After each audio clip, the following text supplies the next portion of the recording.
బెల్లంకొండ సాయి శ్రీనివాస్ ఇండస్ట్రీలో ఉన్న టాలెంటెడ్ యాక్టర్స్లో ఒకరు. సినీ నేపథ్యంతో సినిమాల్లోకి అడుగుపెట్టిన శ్రీనివాస్ ఎన్నో ఎత్తుపల్లాలు చూశాడు. అల్లుడు శ్రీనుతో తెరంగేట్రం చేసిన రాక్షసుడు సినిమాతో పెద్ద హిట్ కొట్టడానికి 5 ఏళ్లు పట్టింది. మెల్లమెల్లగా తన ఇమేజ్ను పెంచుకోవడంతో పాటు మార్కెట్ వాల్యూ కూడా సంపాదించుకున్నాడు. అయితే హిందీలో తన సినిమా డబ్బింగ్లకు మార్కెట్ క్రియేట్ చేసుకోగలగడం మాత్రం ఆయన కెరీర్లో బిగ్ ఎలిమెంట్ అనే చెప్పొచ్చు.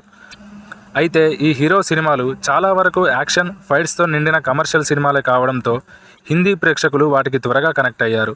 ఇప్పుడు అదే విషయంలో శ్రీనివాస్ సరికొత్త రికార్డు నెలకొల్పాడు.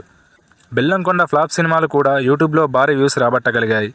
ఆయన తీసిన కవచం సినిమాకు కొన్ని యూట్యూబ్ ఛానల్స్తో కలుపుకొని 830 మిలియన్లకు పైగా వ్యూస్ రాగా, బోయపాటి శ్రీను దర్శకత్వంలో వచ్చిన జయజానకి నాయక సినిమాను హిందీలో డబ్ చేయగా 800 మిలియన్ వ్యూస్ను క్రాస్ చేసి ఆల్ టైమ్ రికార్డ్ నెలకొల్పింది.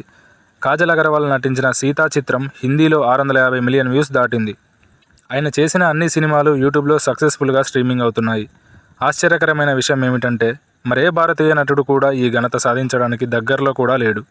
ఈ క్రేజ్ని క్యాష్ చేసుకునేందుకు ఛత్రపతిని హిందీలో రీమేక్ చేయాలని ప్రయత్నించినా అది వర్కౌట్ కాలేదు. అయినా కూడా మంచి స్క్రిప్ట్ ఉంటే నార్త్ ఇండియాలో బాక్సాఫీస్ నెంబర్స్తో సర్ప్రైజ్ చేయగలడు శ్రీనివాస్. దానికి కావాల్సిందల్లా మంచి డైరెక్టర్, సరైన స్క్రిప్ట్ మాత్రమే. ప్రస్తుతం సాగర్ చంద్ర దర్శకత్వంలో ఓ మూవీ చేస్తున్నాడు బెల్లంకొండ శ్రీనివాస్. మరి ఈ సినిమాతోనైనా హిట్ కొడతాడో లేదో చూడాలి.